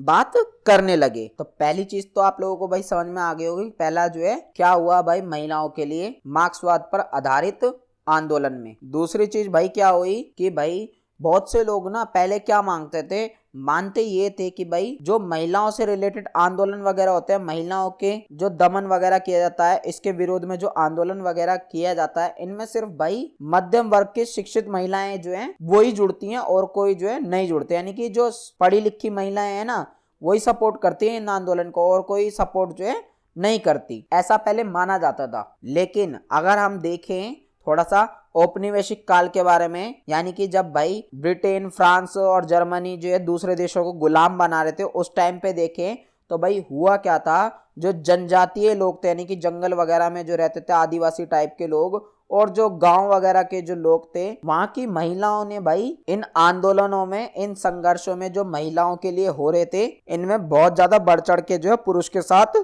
भाग लिया था, जबकि ये पढ़ी लिखी बिल्कुल भी नहीं थी। तो इससे एक चीज क्लियर ये हो गई कि भाई सिर्फ शहर की महिलाओं ने नहीं या सिर्फ पढ़ी लिखी महिलाओं ने नहीं, बल्कि ग्रामीण की और जनजातीय क्षेत्रों की अनपढ़ महिलाओं ने भी है जो है भाई इन सारे आंदोलनों में बढ़ चढ़कर हिस्सा बहुत ज्यादा लिया था। तो दूसरी चीज आप लोगों को समझ में आ गई होगी मार्क्सवाद पर आधारित आंदोलन के तहत। तीसरी चीज देख लेते हैं भाई। तीसरी चीज भाई ये हुई 1970 के दशक में, आप देखोगे भारत के अंदर भाई स्वायत्त महिला आंदोलनों में जो है वृद्धि हुई, यानी कि महिलाओं ने भाई अपने अधिकारों के लिए, अपनी स्वायत्तता के लिए, अपनी स्वतंत्रता के लिए जो है डिमांड करना शुरू कर दी थी, आंदोलन करना जो है शुरू कर दी थी। और इन आंदोलनों में भाई बहुत सारे राजनीतिक दलों ने और महिला संगठनों ने जो है बहुत ज्यादा बढ़ चढ़कर हिस्सा लिया। साथ ही साथ जो शिक्षित महिला थी वो भी बहुत ज्यादा सक्रिय रूप से जो है जुड़ी थी इन सारे आंदोलनों में। और इसी आंदोलन की वजह से भाई बहुत सारे जो है महिला आंदोलन से रिलेटेड लोगों को प्रोत्साहन मिला, लोग जो है बहुत ज्यादा प्रोत्साहित हुए, महिला आंदोलन के बारे में समझा, उन्होंने महिलाओं के अधिकार के बारे में समझा, वो जागरूक हुए, थोड़े बहुत प्रोत्साहित हुए। चौथी चीज भाई क्या हुई देखेंगे हम विश्व स्तर पे, तो चौथी चीज भाई ये हुए कुछ नए नए जो है बदलाव होने लगे विश्व में। जैसे कि भाई महिला के ऊपर हिंसा वगैरह हुआ करती थी, वो सब चीजें अब खत्म होने लग गई, यानी कि उनके विरोध में जो है आवाज उठाई जाने लगी थी जहां पहले आवाज नहीं उठाई जाती थी। साथ ही साथ अब जो विश्वविद्यालय या और भी कहीं आप फॉर्म वगैरह भरते थे तो वहां पे सिर्फ पहले पिता का नाम मांगा जाता था, लेकिन अब जो है धीरे धीरे माता का नाम जो है मांगने लगे थे, क्योंकि इसके खिलाफ भी जो है बहुत ज्यादा विरोध वगैरह हुआ था। साथ ही साथ भाई कानूनी परिवर्तन जो है, जैसे कि भूमि अधिकार, रोजगार, दहेज और लैंगिक प्रताड़ना के विरोध भी जो है अधिकार की डिमांड उठाई गई, यानी कि इन सब की जो है विरोध किया गया और फिर महिलाओं ने अपने अधिकार की डिमांड की। तो ये सारे बदलाव भी जो है भाई देखने के लिए मिले हमें, और ये सब भी जो है मार्क्सवाद के तहत जो है आता है, मार्क्सवाद उदारवाद के तहत। दो उदाहरण आप देख सकते हो यहाँ पे भाई, जो मथुरा बलात्कार कांड हुआ था और माया त्यागी बलात्कार कांड हुआ था, इन दोनों के खिलाफ जो है बहुत ज्यादा बढ़ चढ़कर आंदोलन हुए थे। तो आई होप भाई आप लोगों को समझ में आ गया होगा मार्क्सवाद पर आधारित जो महिला आंदोलन हुए, यानी कि पूरे विश्व के लेवल पे जो जो बदलाव हुए मार्क्सवाद नारीवाद के तहत,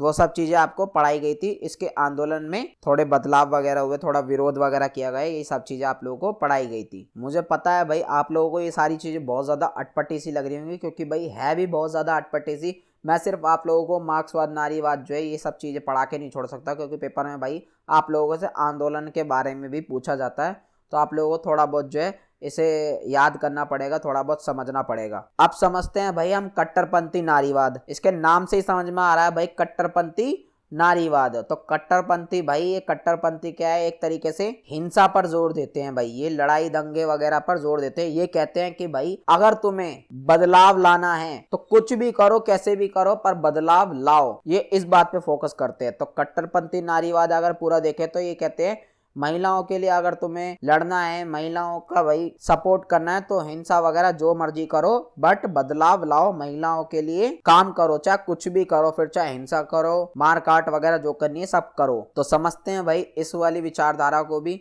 तो देखो भाई, ये जो कट्टरपंथी नारीवादी विचारधारा है ना, इसे भाई शॉर्टली हम रेड फेम भी कहते हैं। तो पेपर में रेड फेम लिखा आ जाए तो कंफ्यूज मत होना।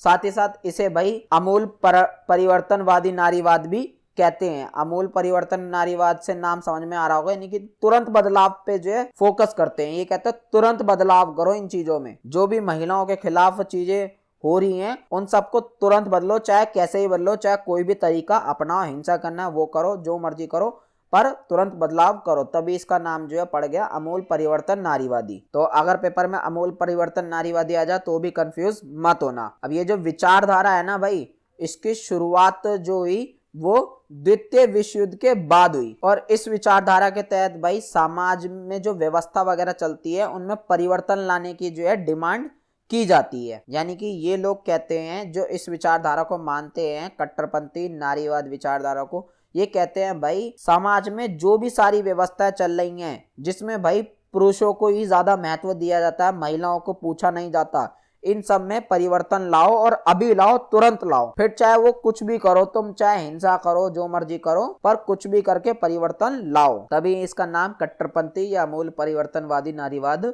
पड़ा है। ठीक है भाई। आगे भाई, ये जो इस विचारधारा को मानने वाले लोग हैं वो क्या करते हैं भाई, महिलाओं की समानता का भाई सपोर्ट करते हैं। यानी कि जो महिलाओं की पर्सनल लाइफ होती है ना, अपनी खुद की, मान लो जो उनका परिवार होता है, उनका जो निजी जीवन होता है वो परिवार में ही बंधा हुआ रहता है, तो ये कहते हैं तुम्हारे खुद के परिवार में भी जो है पहले समानता होनी जरूरी है। तो ये निजी जीवन में जो है महिलाओं की समानता का सपोर्ट करते हैं। ये कहते हैं कि भाई परिवार में भी जो है महिलाओं को पहले समानता होनी चाहिए, तभी जाके तो जो है समाज में समानता मिलेगी महिलाओं को। तो पहले परिवार में समानता होनी बहुत जरूरी है। आगे क्या कहते हैं भाई ये लोग, आगे भाई ये पितृसत्तात्मकता का विरोध करते हैं। ये कहते हैं कि समाज में ये जो पितृसत्तात्मकता चल रही है ना, जिससे क्या होता है, पुरुष जो है महिलाओं पर हावी हो जाता है, महिलाओं पर अपना हक जताता है, महिलाओं को दबाने की कोशिश करता है, उन पर अत्याचार वगैरह करता है। ये सब चीजें गलत है। इन सब चीजों में परिवर्तन लाना चाहिए, बदलाव लाना चाहिए, और तुरंत बदलाव लाना चाहिए। और इस चीज का बदलाव लाने के लिए भाई ये कहते हैं कि पितृसत्ता को भाई खत्म करो, चाहे कैसे भी करो, संघर्ष वगैरह करो, हिंसा वगैरह करो, मारकाट वगैरह जो करनी है वो करो, पर ये पितृसत्तात्मक जो है इस चीज को खत्म करो। समाज में जो भी महिलाओं के विरुद्ध चीजें हो रही है उन सबको खत्म करने के लिए जो करना है वो करो। साथ ही साथ जो भाई यौन वस्तुकरण होता है, बलात्कार होता है, और अन्य हिंसा वगैरह जो होती है ना भाई महिलाओं के साथ, इन सब चीजों को भी भाई ये कहते हैं कि भाई हिंसा वगैरह करके ही इन सब चीजों को खत्म किया जा सकता है। यानी कि ये सारे काम शांतिपूर्वक जो है नहीं निपटेंगे, बल्कि हमें इस चीज का विरोध हिंसा से करना पड़ेगा। हमें स्ट्रिक्टली जो है इन सब का विरोध करना पड़ेगा, कट्टर बनना पड़ेगा भाई हमें इस चीज के विरुद्ध में। आगे क्या कहते हैं भाई ये कट्टरपंथी नारीवादी लोग, ये इनका मानना ये है कि जो पुरुष होता है वो महिलाओं को दबाने के लिए भाई सामाजिक व्यवस्था और भी अन्य नियंत्रणों का जो है वो यूज करता है। यानी कि सामाजिक व्यवस्था को यूज करके पुरुष जो है महिलाओं को दबाने की कोशिश करता है, और भी नए नए तरीके जो है उनको इस्तेमाल करके पुरुष महिलाओं को दबाने की कोशिश करता है। और इस चीज में परिवर्तन लाना हमें बहुत जरूरी है। फिर चाहे हम संघर्ष करें, हिंसा करें, जो मर्जी करें, पर हमें जो है तुरंत इस चीज में परिवर्तन लाना चाहिए। अब इस विचारधारा के जो प्रमुख विचारक है, यानी कि इस विचारधारा को जो सपोर्ट करते हैं पढ़े लिखे लोग, विद्वान लोग, वो कौन है भाई, वो है पहले भाई सिमोन दा बुआ। ये नाम थोड़ा सा अजीब सा है भाई, बड़े पढ़े लिखे विद्वान इंसान है Simone de Beauvoir. Shulamith Firestone, Kate Millett, Virginia Woolf, एल्टीन आयरिश, मैरियम यंग। तो ये सारे जो है भाई विचारक हैं जो कट्टरपंथी नारीवाद को सपोर्ट करते हैं। इनमें जो सबसे इंपॉर्टेंट है वो ये है भाई सिमोन दा बुआ। ये फ्रांस की थी भाई, फ्रांस की नारीवादी लेखक थी भाई ये सिमोन दा बुआ। इन्होंने भाई अपनी एक बुक लिखी जिसका नाम था द सेकंड सेक्स। कब लिखी थी भाई, ये 1949 में लिखी थी। और इस बुक में इन्होंने ये बताया कि स्त्रियां जो है भाई ऐसी पैदा नहीं होती, बल्कि उन्हें ऐसा बना दिया जाता है। कहने का मतलब ये है जो स्त्रियों को दबा के रखा जाता है, ये भाई नेचुरली थोड़ी पैदा होती हैं ऐसी स्त्रियां, नहीं भाई, बल्कि इन्हें शुरू से पैदा होती जो है इन्हें ऐसा बना दिया जाता है। इन्हें यही सब चीजें इनके सामने लाई जाती है, समाज में इन्हें ये सारी चीजें बताई जाती है। तो ये सारी चीजें सिमोन दा बुआ ने अपनी बुक में लिखी। आगे क्या भाई इन्होंने बताया अपनी बुक में कि ये जो पुरुष प्रधान समाज है ना, इसमें द्वितीय लिंग की भाई दर्जा दिया है महिलाओं को, जबकि भाई पहला लिंग भी तो दे सकते थे। कहने का मतलब है भाई जो दूसरा जेंडर माना जाता है वो महिलाओं को माना जाता है, तो पहला जेंडर मान लेते भाई महिलाओं को। बट नहीं भाई, पुरुष प्रधान समाज ने पहले नंबर पे रखा है पुरुष को और दूसरे पे रखा है महिलाओं को। तो यहीं से जो है मेन भेदभाव जो है होना स्टार्ट हो गया है। तो ये सारी बातें भाई इन्होंने लिखी अपनी बुक में। आगे भाई जो वर्जीनिया वुल्फ थी,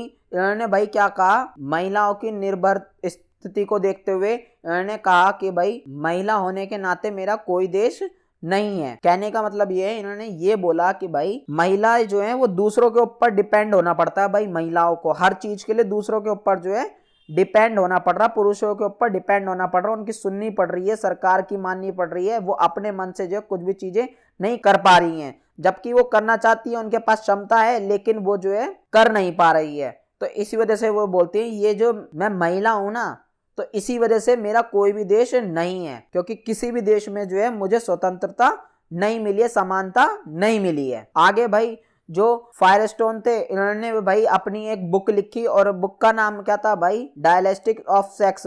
ये बुक इन्होंने कब लिखी भाई, 1970 में लिखी थी। इन्होंने भाई नारीवाद से रिलेटेड जो है बहुत सारी बातें लिखी, व्याख्या करी और नारीवादी आंदोलनों को व्याख्या करके एक नई दिशा प्रदान करी। यानी कि इन्होंने भी भाई बहुत सारी जो है नारीवाद से रिलेटेड बातें लिखी अपनी इस बुक में। और वो सारी चीजें बताते हुए इन्होंने ये बताया कि तकनीकी विकास को स्त्री मुक्ति का साधन बताया भाई इन्होंने। यानी कि ये बोला अगर हम तकनीकी विकास कर लेंगे तो स्त्री जो है ऑटोमेटिक स्वतंत्र हो जाएंगी। यानी कि ज्यादा से ज्यादा विकास करो, तकनीकी विकास, तो स्त्री जो है मुक्त हो जाएंगी, स्वतंत्र पूरी तरीके से हो जाएंगी। आगे भाई जो कैट मिलेट हैं, इन्होंने भाई अपनी एक पुस्तक लिखी। ये पुस्तक इन्होंने भी भाई 1970 में लिखी।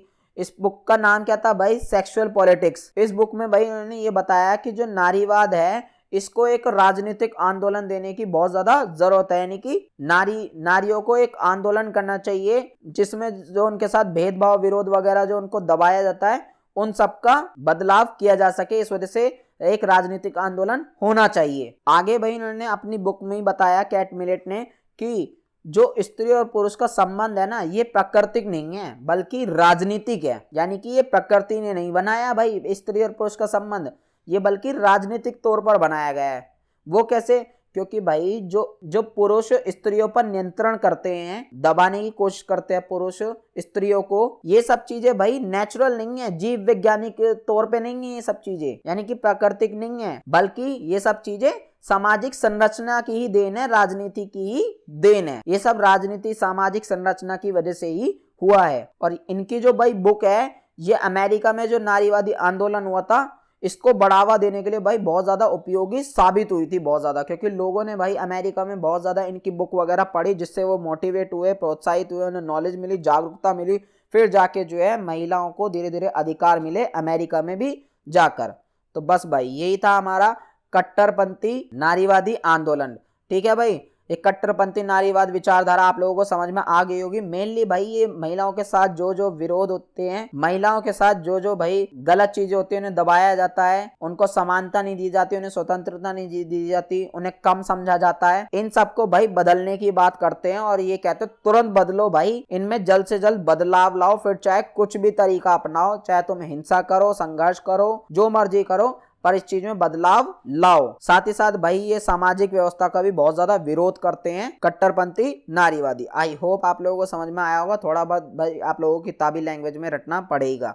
ठीक है भाई, अब इसका एक आंदोलन देख लो, कट्टरपंथी आधारित नारीवाद महिला आंदोलन। तो भाई ये जो आंदोलन था ये आपका हुआ था जर्मनी में, यानी कि जर्मनी से स्टार्ट हुआ, फिर बाद में भाई धीरे धीरे फ्रांस और नीदरलैंड वगैरह में भी फैला भाई ये। अब मेनली आंदोलन था क्या और शुरुआत कहाँ से हुई वो समझते हैं। देखो भाई हुआ क्या था, जर्मनी में 1971 में एक न्यूज़पेपर था भाई जिसका नाम था स्टर्न पत्रिका, ये न्यूज़पेपर आप बोल सकते हो। उसकी भाई हेडलाइन थी वी हैड अ अबॉर्शन। और इस पत्रिका, इस हेडलाइन के तहत ही भाई जर्मनी में 1971 को भाई 28 अभिनेत्रियों ने, यानी कि एक्ट्रेस होती है ना, अभिनेत्री एक्ट्रेस को बोला जाता है, ठीक है, तो अभिनेत्रियों ने 28 अभिनेत्रियों ने और पत्रकारों ने मिलकर भाई क्या करा, जो गर्भपात वहां पे प्रतिबंध था उसके खिलाफ एक अभियान शुरू किया। गर्भपात क्या होता है भाई, अबॉर्शन आप समझते होगे। तो ये सब चीजें भाई गर्भपात जो है ये प्रतिबंध थी। तो इस चीज का ही भाई विरोध करने के लिए एक अभियान शुरू कर दिया था 1971 में जर्मनी की 28 अभिनेत्रियों ने और पत्रकारों ने मिलकर। और किसके माध्यम से भाई, न्यूज़पेपर के माध्यम से, जिसकी हेडिंग क्या थी, वी हैड अ अबॉर्शन। बाद में भाई 1974 में एक पत्रकार थी जिनका नाम था भाई एलिस श्वार्जर, ठीक है ना भाई। तो इन्होंने क्या करा भाई, 1974 में 329 डॉक्टरों को भाई सार्वजनिक रूप से गर्भपात कराने के लिए राजी कर लिया। यानी कि अबॉर्शन कराने के लिए इन्होंने 329 डॉक्टरों को राजी कर लिया। और जर्मनी, फ्रांस और नीदरलैंड, यहाँ पे जो भाई क्लिनिक वगैरह पे गर्भपात जो प्रतिबंधित था, इस मुद्दे पर भाई इन्होंने इन डॉक्टरों के साथ मिलकर बातचीत करना शुरू की, परामर्श वगैरह करना शुरू किया, सलाह लेना शुरू की। फिर भाई इन्होंने क्या करा, जो गर्भपात क्लिनिक थे यानी कि अबॉर्शन वाले जो ये क्लिनिक वगैरह थे,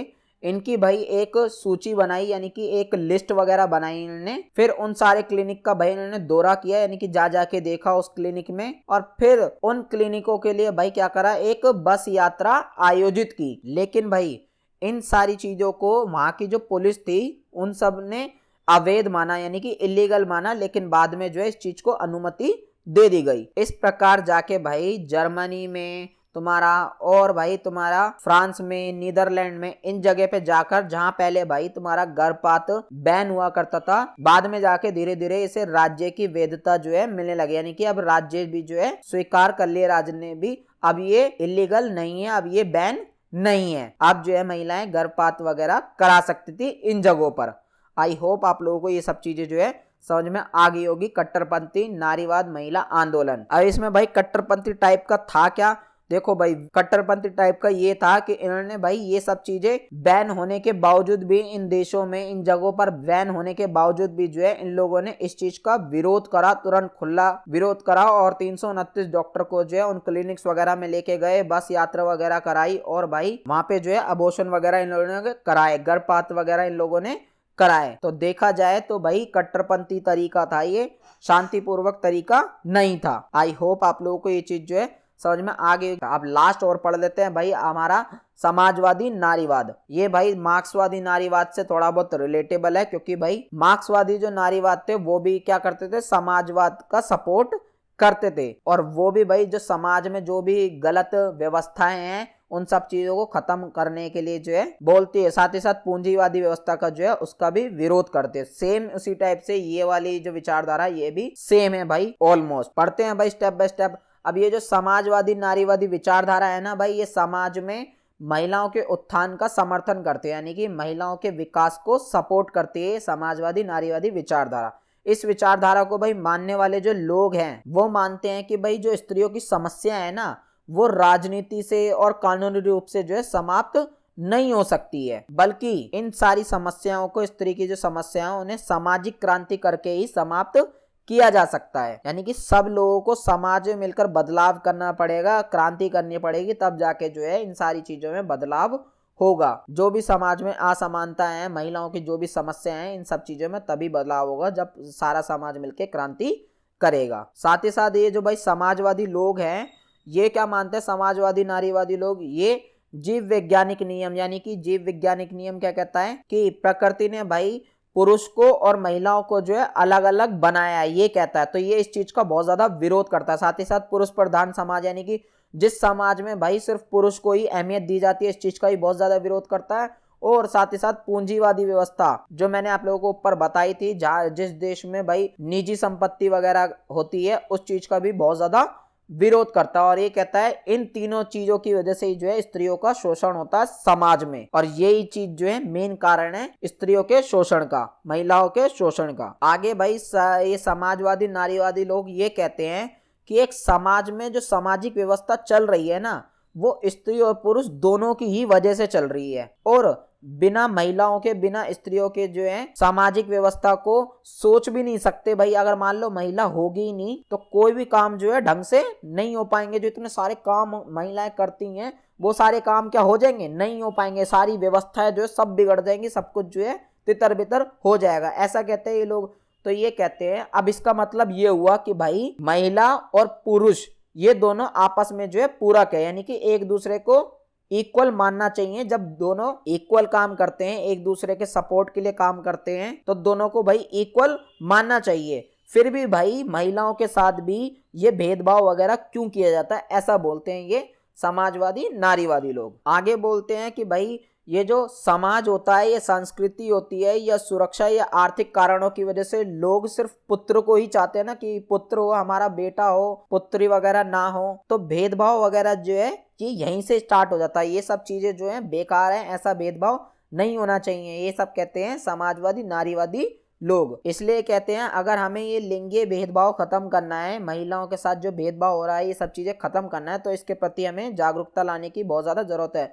सबको बताना चाहिए इस चीज के बारे में, जागरूक होने चाहिए लोग, और तभी जाके जो है समाज से जो है भेदभाव ये खत्म हो पाएगा। ये कहते हैं भाई नारीवादी लोग, जो बाल विवाह होता है, विधवा पुनर्विवाह निषेध माना जाता है हमारे समाज में, दहेज प्रथा होती है, कन्या भ्रूण हत्या होती है, अंतिम संस्कार बालकों द्वारा ही संपन्न किया जाता है, और पैतृक संपत्ति का अधिकार प्राप्त नहीं होता भाई महिलाओं को, और महिलाओं के ऊपर भाई पुत्र उत्पन्न करने के लिए दबाव डाला जाता है। ये सारी चीजें जो हैं हमारे समाज में होती है, तो इन सब चीजों में बदलाव करना बहुत ज्यादा जरूरी है। ये सारी चीजें बहुत ज्यादा बेकार हैं, ऐसा बोलते हैं समाजवादी नारीवादी लोग। अब ये जो समाजवादी नारीवादी लोग हैं, इनका भाई मुख्य उद्देश्य यही है कि समाज में भाई कहीं ना कहीं जो है महिलाओं का योगदान होना चाहिए, महिलाओं का जो है समानता होनी चाहिए, उनको मुख्य धारा में लाना इनका मेन उद्देश्य है। और ये जो समाजवादी नारीवादी लोग हैं, ये महिलाओं की जो समाज में स्थिति बिगड़ी हुई है ना, इस चीज का कारण पता किसे मानते हैं? ये कहते हैं जो सामाजिक परंपराएं है ना, हमारी जो सामाजिक कुरीतियां हैं, और जो लंबे समय से चलती आ रही हैं रूढ़िवादी परंपराएं, जो फालतू की बातें हैं, जो भी हमने अभी ऊपर पढ़ी है इतनी सारी बातें, और भी जो बहुत सारी परंपराएं हैं, फालतू की बकवास चलती आ रही है समाज में, जिनमें कोई लॉजिक नहीं होता, ये सारी चीजें जो है महिलाओं की स्थिति को बेकार करती हैं। समाज में महिलाओं की स्थिति बेकार करी है इन सारी चीजों ने ही समाज में। साथ ही साथ ये भी कहते हैं कि भाई समाज को हमें ज्यादा से ज्यादा जागरूक करना चाहिए। क्यों? क्योंकि भाई बेशक संविधान ने आज जो है स्त्रियों को बहुत से जो है समानता दे दिया, बहुत से अधिकार दे दिया है, लेकिन समाज में जब तक हम जागरूक नहीं लाएंगे तब तक जो है महिलाओं के साथ जो भेदभाव वगैरह होते हैं, महिलाओं की जो स्थिति बेकार है समाज में, ये सब चीजें खत्म नहीं होंगी। अब इस विचारधारा के भाई प्रमुख विचारक आप पढ़ लो, यानी कि प्रमुख जो लोग थे जो इस विचारधारा को सपोर्ट करते थे, उनमें पहला नाम है भाई चार्ल्स फ्यूरिये, फ्रेडरिक एंगेल्स और शीला रोबथम। तो ये तीन नाम जो है वो मेन है बहुत ज्यादा, जो इस विचारधारा को सपोर्ट करते हैं। अब एक एक करके शॉर्टली इनके विचार भी पढ़ लेते हैं। जैसे भाई फ्रेडरिक एंगल्स है, इनका मानना क्या है भाई? ये कहते हैं कि जो स्त्रियों का समाज में दमन हो रहा है ना, ये सब चीजें परिवार से ही स्टार्ट हो जाती है, क्योंकि परिवार की संरचना ही पितृसत्तात्मकता है, यानी कि परिवार में ही भाई पुरुष को ही जो है ज्यादा महत्व दिया जाता है, जबकि ऐसा नहीं होना चाहिए।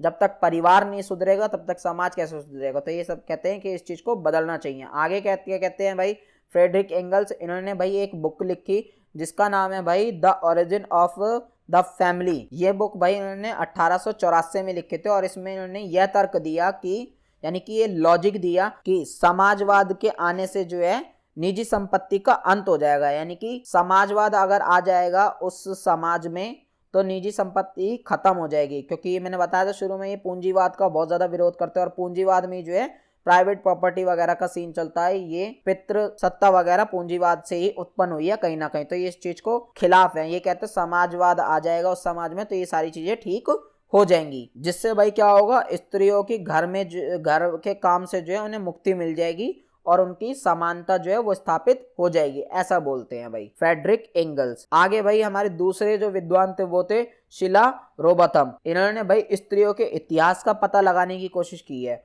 क्यों? क्योंकि भाई इन्होंने अपनी पुस्तक जो है विमेन रेजिस्टेंट एंड रिवॉल्यूशन में इन्होंने ये बताया है कि भाई स्त्रियों के अतीत की जानकारी से हमें उनके भविष्य के लिए दिशा मिल सकती है। ये कहते हैं कि भाई अगर हम स्त्रियों का इतिहास पता लगा लेंगे तो उनके आने वाला जो फ्यूचर है उन्हें हम सुधार सकते हैं। आगे भाई ये भी जो है पूंजीवाद का विरोध करते हैं और बोलते हैं पूंजीवाद नहीं होना चाहिए बल्कि समाजवाद होना चाहिए समाज में। तो आई होप आप लोगों को समझ में आ गया होगा समाजवादी नारीवादी जो विचारधारा थी। अब भाई इसकी विशेषता वगैरह आप लोग खुद से पढ़ लीजिएगा, ये एक एडिशनल टॉपिक मैंने ऐड करा है, ज़्यादा कुछ खास नहीं है, वही सारी बातें जो आप लोगों को ऊपर मैं ऑलरेडी पढ़ा चुका हूँ। अब इसका एक आंदोलन है वो फटाफट पढ़ लेते हैं भाई हम। अब ये जो आंदोलन हुआ था भाई, ये कहाँ हुआ था? शिकागो में हुआ था। और ये जो आंदोलन था भाई, ये एक पार्टी ने करा था, एक संघ ने करा था, एक संगठन ने करा था, जिसका पूरा नाम है शिकागो महिला मुक्ति संघ। तो मेनली इसी के बारे में हम पढ़ने वाले हैं। तो हुआ क्या था भाई, ये जो शिकागो महिला मुक्ति संघ है ना भाई, जिसे हम इंग्लिश में शॉर्ट में क्या कहते हैं, CWLU, इसकी स्थापना जो है भाई ये 1959 में हुई थी। और कहाँ पे हुई थी ये भाई? पालाटाइन में एक सम्मेलन हुआ था, उसके तहत ही जो है इसकी स्थापना की गई थी, इस शिकागो मुक्ति संघ की। अब इसके भाई कुछ संस्थापक सदस्य भी हैं, यानी कि जिन लोगों ने इसे बनाया है उनका नाम क्या है भाई? आप यहाँ पे स्क्रीन पे पढ़ सकते हैं खुद से, प्रोनाउंसिएशन में भाई थोड़ी बहुत दिक्कत आएगी, देख लीजिएगा। तो इन सारे लोगों ने मिलके जो है इस संगठन की स्थापना करी थी, CWLU की। कब की थी भाई? 1969 में की थी। और इस संगठन का भाई मेन उद्देश्य क्या था, यानी कि इसको बनाया किस लिए गया था? ताकि भाई जो महिलाओं के साथ लैंगिक असमानता होती है ना, उस सब चीजों को खत्म किया जा सके। इसी वजह से ये जो भाई CWLU है ना भाई, इसने महिलाओं के शोषण के खिलाफ बहुत ज्यादा लड़ाई वगैरह लड़ी। और साथ ही साथ भाई इसी संगठन के लोगों ने क्या कहा कि जो समाज में भाई महिलाओं की स्थिति अगर हमें बदलनी है तो ये बदलाव इतना आसान नहीं है। बदलाव आसान इसलिए नहीं है क्योंकि भाई हमें समाज में जो लोगों की अपेक्षाएं हैं, जो उम्मीद है, और जो नौकरियों में जो अवसर वगैरह मिलते हैं महिलाओं को, और जो बच्चों की देखभाल है करनी पड़ती है महिलाओं को, और जो शिक्षा नहीं दी जाती बहुत से समाज में, इन सारी चीजों में भी हमें बदलाव करना पड़ेगा, तब जाके जो है महिलाओं की स्थिति एक समाज में सुधरेगी। ऐसा बोला है इस संगठन के लोगों ने। अब ये जो संगठन है भाई, इस संगठन ने 1972 में एक बुक लिखी, एक पत्रिका प्रकाशित करी, जिसका नाम था भाई socialist feminism and strategy for the women movement. तो ये पूरा भाई बुक का नाम था, या पत्रिका आप बोल सकते हो, या न्यूज़पेपर, मतलब एक पेपर टाइप का इन्होंने प्रकाश किया था, पब्लिश किया था। अब ये जो भाई दस्तावेज था, ये समाजवादी नारीवाद शब्द का उपयोग करने वाला पहला दस्तावेज जो है बना था। अब ये जो संगठन है भाई, इस संगठन ने क्या करा, जो लोग महिलाओं के लिए कार्य करते थे या महिलाओं के लिए भाई बातचीत वगैरह करते थे, उन सबको भाई एक साथ लाके जो है इन्हें संगठित कर दिया। और इस संगठन में जो निर्णय वगैरह लिए जाते थे उसमें क्या होता था भाई, यानी कि जो लोग इसमें जुड़े हैं आके, या जो संगठन छोटे मोटे आके जुड़े हैं इसमें, उन सब से ही भाई एक एक जो है प्रतिनिधित्व आता था। इसकी जो हर महीने एक बैठक वगैरह होती थी, और वहीं पे जाके जो है निर्णय वगैरह लिए जाते थे कि भाई महिलाओं के लिए हमें ऐसे ऐसे काम करना चाहिए, महिलाओं के लिए ये चीजें करनी चाहिए,